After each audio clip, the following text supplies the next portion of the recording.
Hello there. Welcome back to EBMN 5.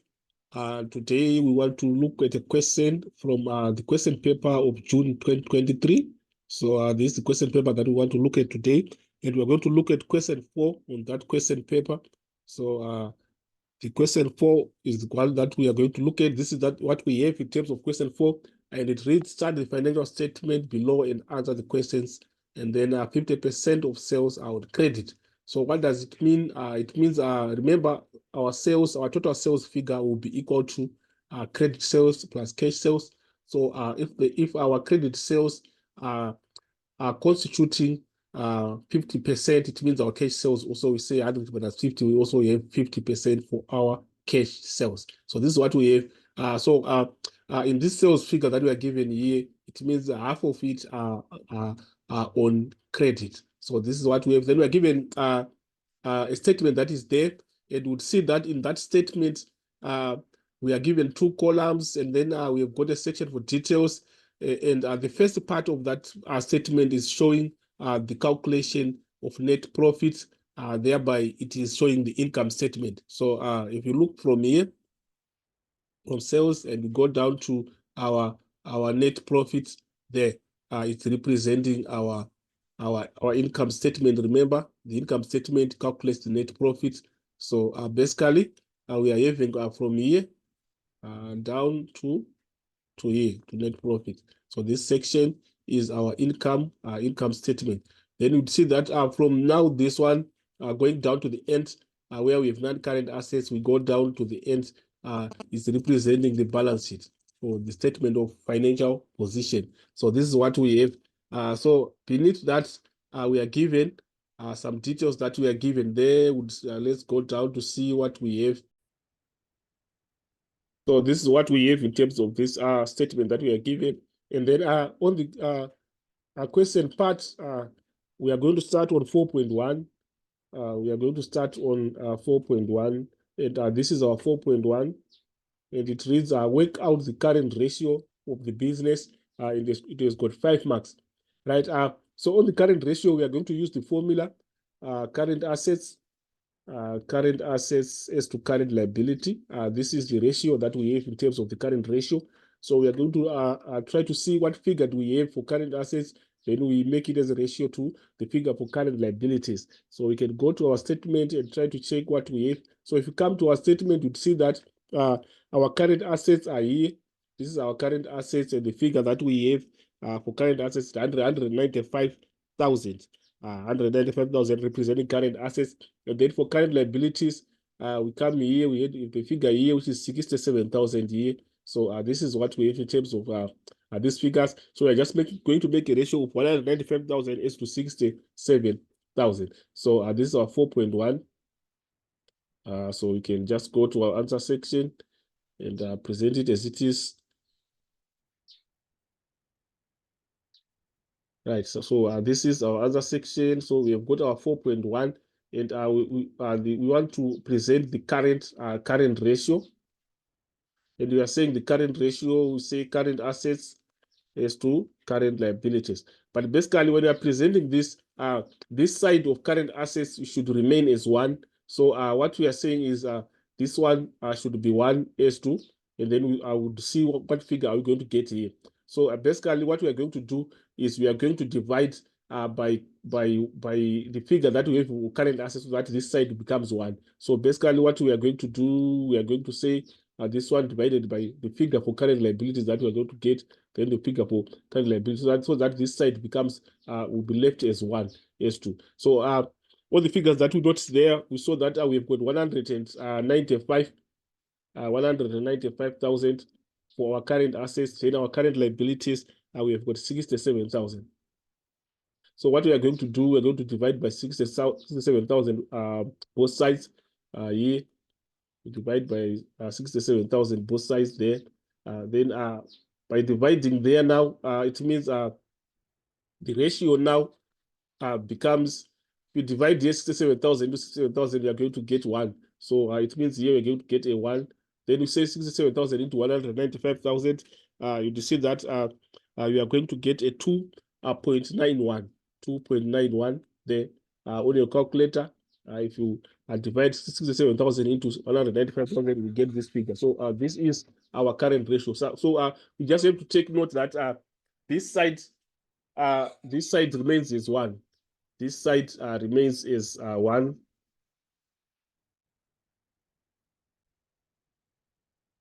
So the next question that we are having now is 4.2. So we can go back to check what we have in terms of that question of 4.2. So we are now here, calculate the return on investment. So we need to put down the formula first, then we see the figures that we are going to use in that formula. So on 4.2, return on assets or return on investment, return on investment. The formula that we are going to use is it is equal to net profit before tax. Net profit before tax. Then this is our numerator, and then our denominator is total assets. Total assets. Then you multiply by 100 over 1. So we are going to present it as a percentage. So we are just going to check the figures that we have in terms of net profit before tax, and then for total assets. So if we go to our question, we can go back to check what do we have there. So when we are here, our total asset figure is here, 331,000. Then we can go on to check what we have in terms of our net profit before tax. So our net profit before tax, we are having it here, which is net profit, this one before tax, is our 72,500. So this is going to be our numerator there. So we can just go there and substitute those figures on the formula that we are having. Right. So we are here, net profit before tax, we are having a figure of 72,500. Then we say over the figure that we have for total assets, which is 331,000, then you multiply by 100 over 1. So when you multiply this, the figure that you are supposed to get there, let's try to calculate using our calculators. You get 21. Remember, you're going to present this as a percentage, 21.90332. So if you round it off to 1 decimal place there, you see that this we have a 0 there, so 9 is not going to change. So you're going to have a 21.9%. So this is our answer on 4.2. Then obviously now we are moving on to the next one, which is 4.3. We are now moving to 4.3. So we're going to see what we have in terms of 4.3. So on 4.3, we are here saying calculate the average collection period. Then you are given a hint in terms of remember to calculate the account receivable. So in that calculation, we are supposed to calculate account receivable. So we are on 4.3, so we can go there to see what we have there on 4.3. So we are just maybe going to present the formulas first, then we see what to do. So we are going to calculate first. We remember we have got a hint there that we should calculate the account receivable. So let's start by calculating the accounts receivable. The accounts receivable, and the formula for accounts receivable, we are saying credit sale. We are saying credit sale over our debtors. And if we look at that, our credit sale, we would want to see what do we have in terms of credit sale. So we can go back to check what we have credit sale. Remember, credit sale we are given a yield that is 50%. It's 50% of our. This is 800 and 2,000. And at the beginning, they were given that it's 50% of this one. So we are going to say this one divided by 2. 802,000 divided by 2, or we multiply by 0.5, which is 50%. So we come back here and do that so that we find the figure for credit sale. So here we are now saying for credit sale, we are saying credit sale, we are saying it is equal to 802,000 times 0.5, which is 50%, as we are told in the question. So if you multiply the two now, you get 401,000. So this is our credit sale. So this is going to be our numerator here, 401,000. And then we divide by the figure for debtors. So the figure for debtors, we are going to get it again in there in the balance sheet section. So if you come here, you'd see that the figure for debtors that we have there. We want to see, I think it's down there. We want to check what we have in terms of that figure. So the figure for debtors that we have is here 70,000. So it's going to be our our denominator of that calculation. So we go there and substitute there as 70,000. Right. So we are here. We are saying 70,000 here. So when you say 70,000 into 70,000 into our 401,000 there, you are supposed to get let's try to calculate 5.729 there. So this is our accounts receivable. Remember, the hint was calculate the accounts receivable. So this is our accounts receivable.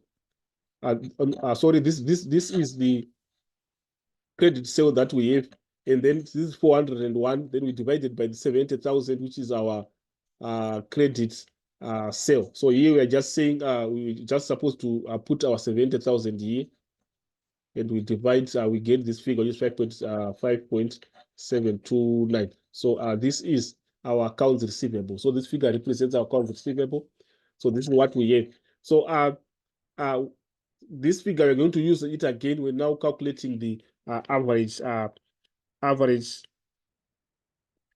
collection period. The average collection period. So if you go back to our question, you would see that in our question, the figure that we want to calculate is the average collection period. So this is just the average debtors collection period. So we can just go there and present now the formula for the average debtors collection period. Can go there and try to see what we have in terms of the formula that we have for the average debtors collection period. So we are now on, we are still on 4.3. So the formula now for the average collection period, average collection, the formula for average collection period is equal to, we are going to say 365. Remember, we've got 365 days in a year. We have got 365 days in a year. This is the figure that we use for the number of days in a year. We are going to use 365. So we make it the numerator. Then the account receivable figure that we calculated becomes the denominator. Then we say the account receivable into 365 there. Then we get your number of days there. So when you calculate that one, you're going to see that if you round it off to remember, the answer is going to be in days, because this is in days. So you're going to round it down if ever there's any comma. So the answer that you are supposed to get there, we are going to get our 63 days. So we have got 63 days that we have there, representing our average collection period. So this average is just basically we are talking about the average debtors collection period. We are saying the customers that we are selling goods to on credit, on average, how long are they going to take to pay back their amount dues? So this is what we have in terms of average collection period. So we can just go there and try to see what we have in terms of the next question. We can go and check what we have in terms of the next question. So on the next question now, the next question is 4.4 and it reads, name 3 types of inventory that is in line with Mr. Koza's business and give an example of each. Right, this question is coming from the other questions that were coming before this question. Remember, this is a question paper of June 2023. So from question 1, 2, 3, there was information of Mr. Koza that was being given there. So this one we cannot answer it in this video, but I'm just going to give you the types of inventory that you can find in a business according to Mr. Koza. Again, they are going to apply. So I will give you the 3 types that we have, 3 types of inventories that we have there. So the inventories that you can find, especially in a manufacturing business, we have got raw materials. That is, these are the materials that are going to be used to produce the like product. So we can have raw materials being one type of inventory that you can find at a business, especially at a manufacturing business, raw materials. Then we can also have a work in progress, that is unfinished products that as we are producing. When we are still in the process of producing, the goods are not yet finished, they are being produced. We call them work in progress. So here we can have work in progress, or you can call it work in process. So for progress there, you can substitute with the word process. They mean the same thing. So for work in progress, again, we can also have a finished. That is now when we have finished producing the products, we call them finished goods. So this is what we have in terms of the types of inventory. Inventory is stock, remember. So the types of inventory stock can come in these forms. So this is what we have. So you can go and check what we have next in terms of the next question there. Then the next question is name 5 areas of operations management control and explain how each can contribute to the success of any business. But basically, before we try to find out the 5 areas of operations management, we also need to understand what exactly do we mean by operations management control. So on operations management control, it is basically the administration of business structures, be it practices and also processes to enhance efficiency. So the main aim is to enhance efficiency. We can also describe this from the point of view that it is a holistic view of the business, including resource allocation, and also we can also include documentation review. We can also include quality control and also coordination of efforts. So these are some of the things that we can include there. We can include there in terms of business activities. So on this operations management control, the question now needs us to identify 5 areas of operations management control. And we need also to explain, remember, we need also to explain how each can contribute to the success of any business. So we are going there and try to identify those areas. So we are on this one. So the areas that we have, areas that we are going to look at, we are going to look at this. Remember, this is 4.5, and then one of the areas that we can try to identify is scheduling of activities. One of the areas, maybe you can call it the first one, which is scheduling. Scheduling of activities. So on scheduling of activities, remember the question also requires us to explain on how we can go back to check exactly what the question requires us to do. Name 5 areas and explain how each will contribute to success. How each contribute to success. So basically, we are looking at the benefits of each and every area. So this is scheduling of activities. So we can just explain there on how it contributes to the success. Now we can bring it down as it allows to set and commit. It allows to set and commit to valuable activities.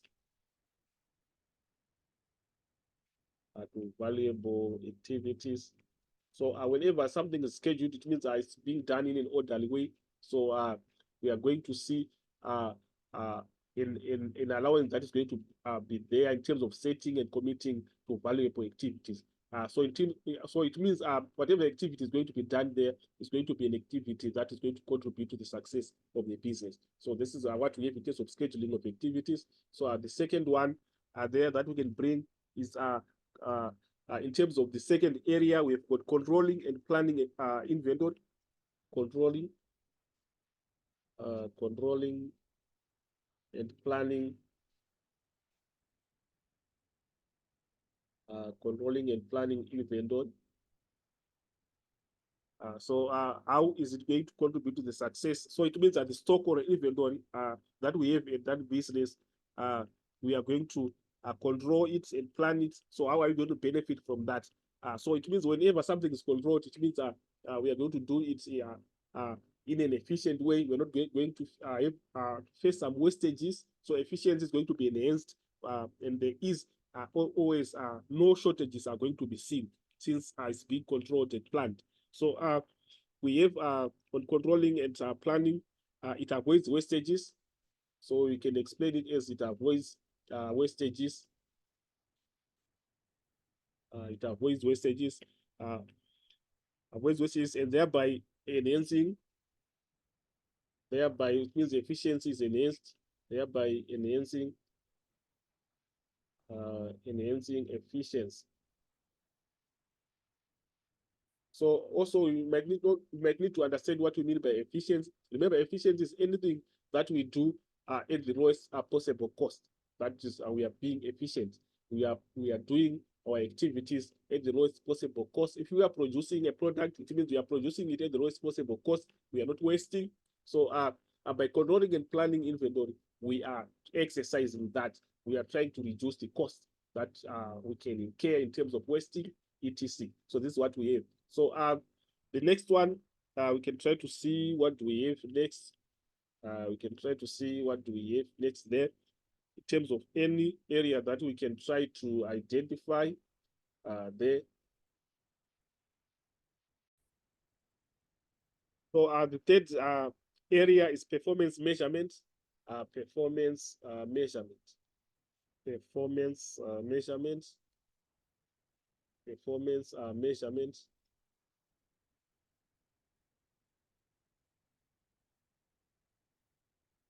Right. On performance measurement, we are saying performance of our workers is being measured. So what do we gain from that when we are measuring performance of workers? So we are able to identify underperforming individuals. If there's anyone who is lagging behind, we can easily identify, and obviously we will rectify it as quickly as possible. So this is what we have. So on the explanation, we can just give an explanation of able to identify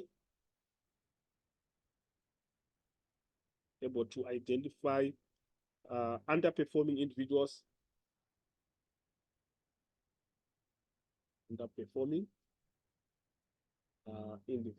So this is what we have,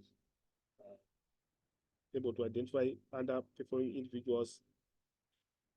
Obviously, this can be identified using what we call a performance assessment procedure, using a performance assessment procedure.